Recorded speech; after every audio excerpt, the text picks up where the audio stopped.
Hosťom TVOTV je Simon Cipis, doktor filozofie a politológie a medzinárodných vzťahov na univerzite v Bonne v Nemecku. Ďakujem, že ste prijali moje pozvanie. Dobrý deň. Dobrý deň, pozdravujem. Organizácia BRICS sa rozširuje. O vstup do tejto organizácie prejavilo záujem viac ako 30 krajín. O otázke ďalšej expanzie by sa malo diskutovať na samite BRICS, ktorý sa bude konať v Kazani. Aká je súčasná sila tejto organizácie z hľadiska ekonomiky, ale aj geopolitiky? Poprvé, blok BRICS je veľmi zaujímavý blok. Myslím si, že pravdepodobne na západe a vlastne mnohí pozorovatelia vo všeobecnosti úplne nerozumejú tomu, čo je BRICS. BRICS je oveľa viac ako len hospodárska únia, je to oveľa viac ako len geopolitická únia. A má niekoľko funkcií, uvediem ich v poradí. Poprvé, ako ste si už všimli, nespája ich ideológia ako počas studenej vojny v minulom storočí. Komunizmus versus demokracia. Socializmus versus liberálna demokracia. Majú ešte niečo spoločné. A tu je prvý paradox. Majú spoločnú ideológiu. Ide o novú formu ideológie nazývanú antizápad. To znamená, že všetci členovia BRICSu a tí, ktorí sa chcú stať členmi BRICSu, ani jeden štát nie je západný. Venujte pozornosť. Čína, Severná Kórea, Vietnam, Rusko, India, Irán, Egypt, Azerbajdžan, Turecko. Sú ďalšie v poradí. Južná Afrika, Brazília, Venezuela a ďalšia v poradí je Kuba. Nielenže žiadny z týchto štátov nie je západný, ale sú to jednoznačne protizápadné štáty. Druhý bod, druhý paradox, ktorý mnohí možno nechápu, alebo si ho nevšímajú, alebo mu nepripisujú dôležitosti. Okrem Brazílie a Ruska sú všetky štáty, ktoré sú členmi BRICSu, bývalými kolóniami Anglosasov, bývalých kolónií Veľkej Británie. Toto je druhý faktor, ktorý BRICS spája. Ide o bývalé kolónie Anglosaskej ríše, ktorá bola na vrchole v 17. a 18. storočí a vymrela v 19. storočí. Toto je veľmi dôležitý bod. Dokonca by som povedal, že blok BRICS je pomstou kolonizovaných ich bývalým, v úvodzovkách, pánom, a to je vlastne pomsta Anglosasom. Je tu ešte jeden dôležitý bod o tom, že tieto bývalé kolónie sa mstia. A dnes tieto bývalé kolónie nie sú len kolóniami, ako tomu bolo v 17., 18., 19. storočí. Dnes sú to veľké veľmoci. Čo povedať o Číne, čo povedať o Severnej Kórei, ktorá má jadrové zbrane, čo povedať o Vietname, ktorý porazil Spojené štáty v 60. a 70. rokoch vojny vo Vietname. Čo môžeme povedať o Južnej Afrike? Toto je bývalá a jedna z najmocnejších kolónií Veľkej Británie. Nehovoriac o Indii, ktorá je dnes jediným konkurentom Číny na svete a ktorá je dnes vlastne pred Čínou. Čo môžeme povedať o takých štátoch ako Venezuela a Kuba, ktoré sa nachádzajú priamo na hraniciach Spojených štátov amerických a sú tým najzúrivejším nepriateľom Spojených štátov amerických? To znamená, že dnes stojíme v predvečer druhej kubánskej krízy, ktorá v skutočnosti nie je ďaleko. Je možné, že aj členovia BRICSu rozmiestnia svoje rakety, či už taktické alebo strategické, na území Venezuely a na území Kuby. To znamená, že tu môžeme povedať, že BRICS sa zosobňuje nie v kontexte, v ktorom Západ znamená nový svetový poriadok, ale v kontexte nového svetového poriadku podľa BRICSu. V ich chápaní je nový svetový poriadok svetovým poriadkom bez Západu. Preto je tento stred na makroúrovni medzi globálnym východom BRICS a globálnym západom, teda pozostatkom tohto impéria, ktoré dnes možno vymenovať na prstoch jednej ruky, teda Nový Zéland, Austrália, Veľká Británia, USA, Kanada, Izrael na Blízkom východe a v skutočnosti globálny západ už nemá spojencov. To znamená, všimnite si, že globálny západ sa zmenšuje a BRICS, globálny východ, sa rozširuje. V minulosti niektorí skeptici predpovedali krach tejto organizácie a tvrdili, že 5 zakladajúcich krajín nemajú spoločnú ideológiu politického systému ani silné väzby na politickej alebo ekonomickej úrovni. Realita však bola úplne iná. Čo spojilo tieto krajiny do takej silnej organizácie? Poprvé spája ich, ako som už povedal, antizápad. Druhým je pomsta voči ich bývalým kolonialistom či imperialistom. Tretím veľmi dôležitým faktorom je, prečo existuje globálny východ, ktorý je zosobnený týmto BRICSom. Pretože za BRICSom je obrovský blok globálneho východu. Priemyselná kapacita, ktorú má BRICS, je primárne v Číne a Indii. To znamená, že ide o ekonomických gigantov. Jediné, čo im zostáva, je prestať závisieť od západných energetických zdrojov. A to sa už vlastne stalo, keďže hlavní dodávatelia energetických zdrojov sú už členmi BRICSu. Toto je Rusko, toto je Irán. Saudská Arábia a Spojené arabské emiráty sú v rade na vstup do BRICSu. A po druhé, prestať závisieť od západnej meny, nazývanej dolár. To je presne to, čo sa BRICS teraz snaží vytvoriť vlastnú spoločnú menu na vzájomné vyrovnanie. To je všetko. A v skutočnosti sú už nosiče energie zabezpečené. Tento problém je už prakticky vyriešený. Všetci najvýznamnejší dodávatelia energií sú už členmi BRICSu. Zostáva len odpojiť sa od závislosti amerického dolára. V skutočnosti tento dolár, táto mena, ani Spojené štáty americké nemajú monopol na vydávanie dolárov. To znamená, že táto mena nie je americká. Len v Amerike je to národná mena. Ale v skutočnosti Federálny rezervný fond, ktorý tlačí doláre, je v súkromnom vlastníctve. Táto korporácia, opäť sa vraciame, je pozostatkom anglosaského impéria. Takže dolár a energia, energetické zdroje, plyn, ropa, to bude v zásade len čo BRICS tieto závislosti vyčerpá a zruší, potom to bude úpadok západu. Povedal by som, že 21. storočie je úpadkom západu. A teraz vidíme, že tento globálny západ, aby som bol spravodlivý, spustil protiútok. To znamená, že dnes môžem napríklad povedať za svoj región, za Blízky východ, dnes sa aktivovali tento systém alebo antisystém, ktorý patrí západu, a to je Izrael. A teraz vlastne Izrael podnikol protiútok, teda presnejšie, za Izraelom stojí západ. A na koho podnikol protiútok? Na spojencoch, na členoch BRICSu. To znamená, že dnes hovoríme o likvidácii skupiny Hamas, za ktorou stojí Turecko, a o likvidácii skupiny Hizballah, za ktorou stojí Irán. A vlastne ďalšou etapou bude vojna s Iránom, členom BRICSu.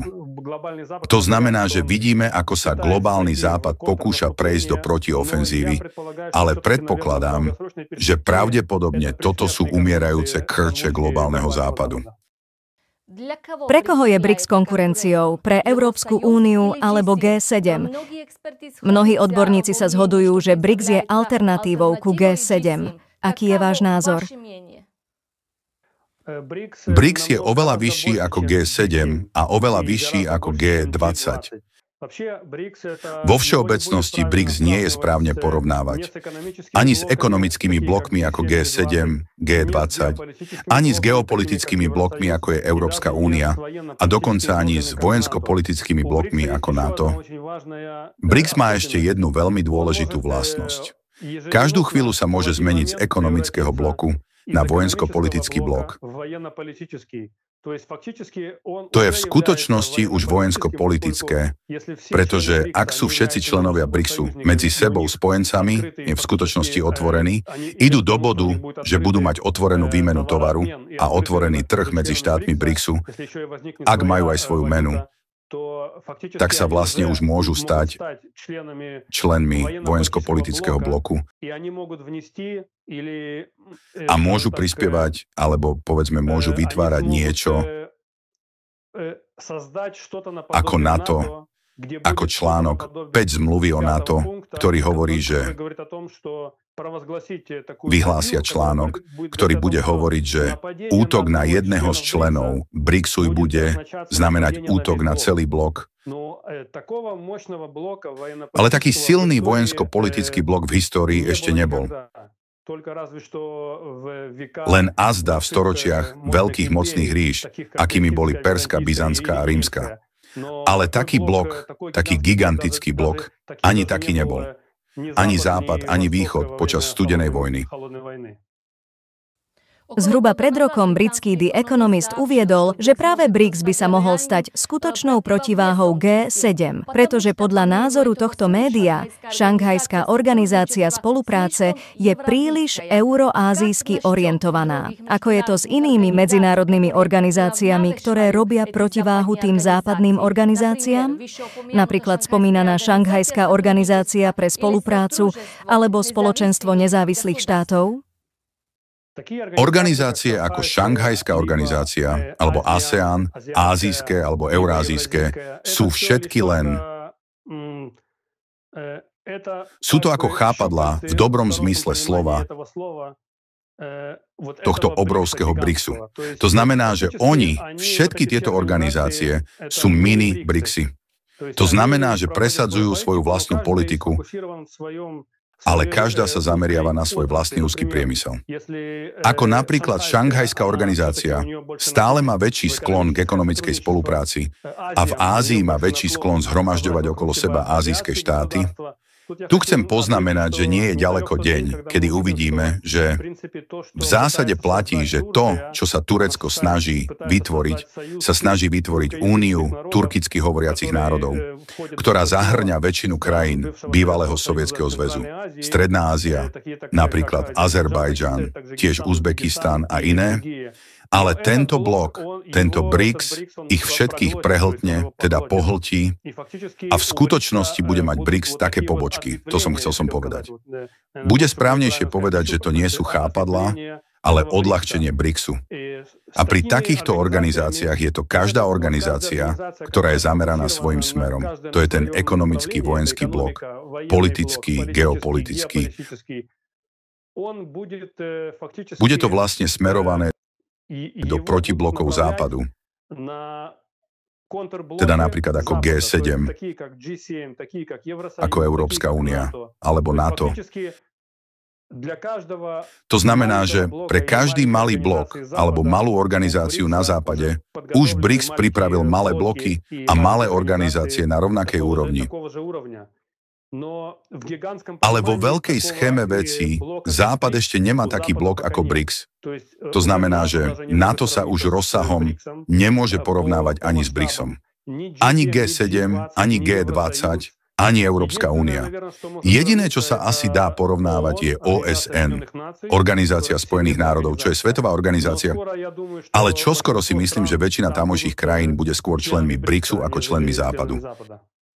V júni 2022 skupina G7 v snahe predstaviť svetu alternatívu k rastúcej skupine BRICS oznámila spustenie partnerstva pre globálnu infraštruktúru a investície.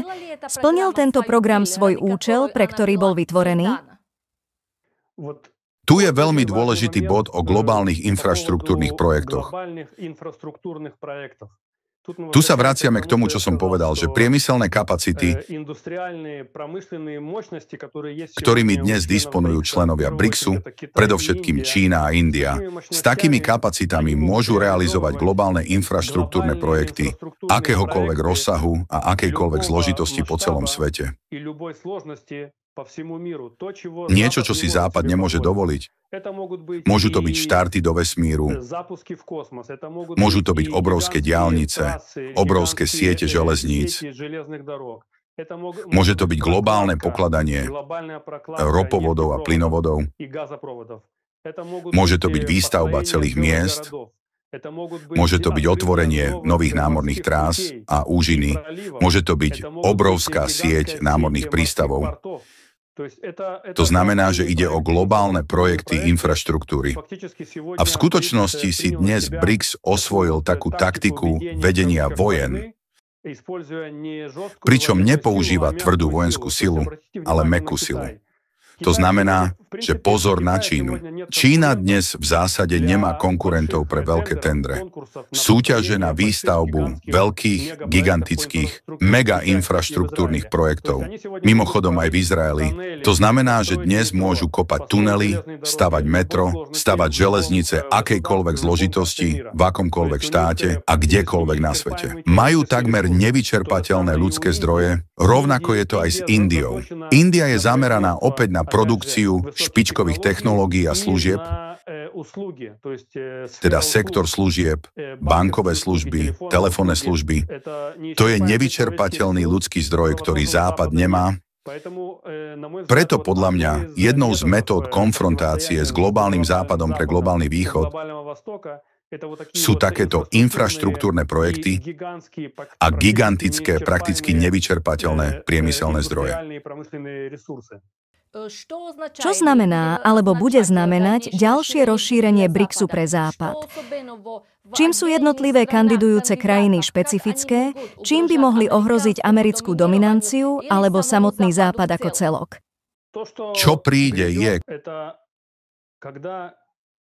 keď sa väčšina štátov určitého regiónu alebo kontinentu stane členmi BRICSu. A tieto štáty sú silné a v určitom regióne sú vlastne dominantné. To bude znamenať, že celé kontinenty sa pripoja k BRICSu. Vezmime si napríklad opäť môj región, Blízky východ. Dnes už Blízky východ v skutočnosti je pohltený BRICSom. Napriek tomu, že v tomto regióne ešte stále existujú štáty, ktoré sa nezhromažďujú a sú dokonca aj odporcami či rivalmi BRICSu, ako napríklad Izrael. Hoci v Izraeli to tak nie je, Blízky východ sa postupne presúva pod sféru vplyvu BRICSu a Západ, reprezentovaný Spojenými štátmi, s tým nemôže nič robiť. Napríklad Irán, Egypt, Saudská Arábia a Spojené arabské emiráty sú 4 giganty. 4 integrálne štáty na Blízkom východe. V skutočnosti už odišli do BRICSu, nehovoriac o Turecku, a spolu s nimi odchádza aj celý región, v ktorom sa nachádzajú. O Jordánsku ani nehovorím. Je to bývalá kolónia Veľkej Británie. Nehovorím o Sýrii, bývalá kolónia Francúzska. To znamená, že v každom prípade už sú, napriek tomu, že sú akoby chránencami Západu, sú nedobrovoľne, už s týmto regiónom smerujú na globálny východ. Čo by sa teda mohlo stať? Na globálny východ môžu ísť celé regióny. To isté sa teraz deje s regiónom Strednej a Južnej Ameriky. Stačí, že Venezuela, Kuba a Brazília sú už členmi BRICSu. Zostáva len, aby sa Argentína presunula na globálny východ. Potom je to znamená, že región, teda kontinent Strednej a Južnej Ameriky, bude pre Západ na ďalšie storočie stratený. Západ tam nebude mať takmer žiadny vplyv. To isté sa deje a s najväčšou pravdepodobnosťou stane aj s africkým kontinentom. Afrika už má Južnú Afriku, jedno z mocných priemyselných centier Afriky. To isté platí pre jednotlivé menšie bývalé kolónie, ako je Kongo, a iné štáty, ktoré už v zásade upadli pod vplyv Ruska, ale cez Rusko aj pod vplyv BRICSu. To znamená, že v budúcnosti uvidíme, ako najprv pôjdu štáty na globálny východ a až potom celé regióny a s regiónmi celé kontinenty. Členovia BRICSu systematicky pracujú na vytváraní alternatívnych finančných a technologických platfóriem, ktoré sú imúnne voči tlaku Washingtonu. Aká je situácia v tejto oblasti? Poprvé, Západ má monopol, stále má monopol na celosvetový internet,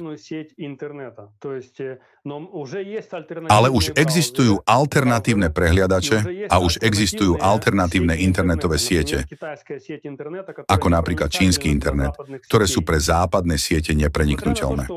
Aj keď to má cenu, teda Čína, ktorá má svoju internetovú sieť, je odpojená od svetových značiek a sociálnych sietí, ako je Facebook, ako je Twitter, ako je YouTube. Ale vytvorili paralelný Twitter, paralelný Facebook a paralelný YouTube. Západ si to principiálne vynúcuje svojim správaním, či chce alebo nie. Zatiaľ neviem, teda neviem, či ide o úmyselnú alebo chybnú politiku, ale napríklad postupne núti aj Rusko ísť rovnakú cestou. To znamená, že Rusko už má svoju vlastnú sieť. Namiesto GPS je GLONASS, toto je globálna sieť, ktorá je sieťou súradníc. Neviem, aký je úspešný, ale pravdepodobne je. Ďalej, v skutočnosti Západ odpojením Ruska od globálneho internetu núti Rusko vytvoriť paralelný internet. A to zase tlačí Rusko, aby vytvorilo nový high-tech personál. A to dáva impuls rozvoju štátu. V zásade to znamená, že Západ svojim správaním na seba nastavuje pascu. Dnes má však Západ stále monopol na špičkové technológie. V prvom rade ide o internetových technológiách. Technologickí giganti ako Izrael mu v tom pomáhajú. A svetoví výrobcovia mikroobvodov, čipov a vodičov sú stále vo vlastníctve Západu. Ale myslím si, že Čína už má alternatívy a v zásade nie je ďaleko deň, kedy si BRICS vytvorí svoju vlastnú individuálnu, prakticky nezávislú sieť internetu. A ak má vlastnú internetovú sieť, potom je tu všetko ostatné, čo s tým akoby prichádzalo. To znamená, že už majú svoje sociálne siete, svoje stránky, vlastné videá, hosting, internetový hosting, web hosting. To znamená, že toto všetko už je, myslím si, že Čína už postúpila ďaleko vpred. Ako náhle bude v tomto, na základe špičkových technológií, začne úzka spolupráca medzi krajinami BRICSu. Som si istý, že Čína okamžite predloží všetkým členom BRICSu technologický základ, ktorý už má, a takto nebude problém. A na tomto poli je aj tvrdá konkurencia. A predpokladám, že spolu s, poprvé, skoncovaním so závislosťou na energetických zdrojoch, po druhé je skoncovanie so závislosťou od dolára a po tretie je skoncovanie so závislosťou od špičkových technológií a medzinárodnej internetovej siete. To bude v zásade znamenať úpadok Západu a vzostup globálneho východu. Námestník ruského ministra zahraničných vecí Sergej Ryabkov uviedol, že západné krajiny sa v informačnom priestore aj v rámci diplomatickej práce za zatvorenými dverami snažia uskutočňovať politiku diskreditácie BRICS a vyvolávania nezhôd v radoch krajín. Môžete nás prosím k tejto otázke povedať niečo viac? Prirodzene, Západ má metódy. Jednou z najznámejších metód je rozdeľuj a panuj. Ako ich môžete rozdeliť? Pokúste sa vraziť klin medzi spojencov a členov toho istého bloku. Táto taktika je stará ako čas. Anglosásovia začali túto taktiku efektívne vykonávať a používať už v 18. storočí. Preto sa teraz uchyľujú k starým alebo dávno zabudnutým metódam, ale veľmi účinným. Poprvé, pokúsiť sa vytvoriť nezhody medzi členmi BRICSu, po druhé, pokúsiť sa medzi ne vraziť klín a po tretie, vytvoriť medzi nimi konflikt. A existuje veľa takýchto konfliktných bodov, takýchto deliacich čiar. Ak členovia BRICSu včas nerozpoznajú budúce línie rozdelenia, potom v zásade môže Západ uskutočniť takúto taktiku, stratégiu na rozdelenie BRICSu. Jednou z takýchto línií je napríklad Blízky východ. Hlavným bodom rozdelenia môže byť Turecko, ktoré má veľmi dôležité integrálne. Bez preháňania v globálnom meradle, postavenie, to znamená, že ovláda 3 kontinenty naraz, To znamená, že sa nachádza na križovatke 3 kontinentov. Blízky východ, Eurázia a Európa. Ovláda 2 najdôležitejšie námorné cesty, Bospor a Dardanely, a má jednu z najmocnejších alebo najmocnejšiu armádu v Európe. A v zásade veľa závisí od Turecka. A samozrejme, západ aj východ sa mu budú líčiť. Iné takéto rozdelenia môžu byť relatívne ďaleko, ale členovia BRICSu, ktorí sú v Južnej Amerike, toto je Venezuela, toto je Kuba, v zásade sa na to dajú použiť niektoré metódy vplyvu, vrátane sily, a členovia BRICSu budú môcť prísť im na pomoc včas, napríklad pokus zmocniť sa alebo zvrhnúť režim vo Venezuele. Takéto pokusy už tu boli, zvrhnutie režimu napríklad na Kube, podobné pokusy tu už boli aj v minulosti, no nejaký druh vplyvu a manipulácie napríklad v Brazílii s cieľom oddeliť Brazíliu od BRICSu. Rovnaké metódy by sa dali použiť v Južnej Afrike, ktorá je relatívne ďaleko od zvyšku členov BRICSu. A tak predpokladám, že to budú smery, ktorými sa globálny západ pokúsi rozdeliť globálny východ. Toto bola posledná otázka. Ďakujem za vaše odpovede a čas, ktorý ste nám venovali. Dovidenia. S radosťou.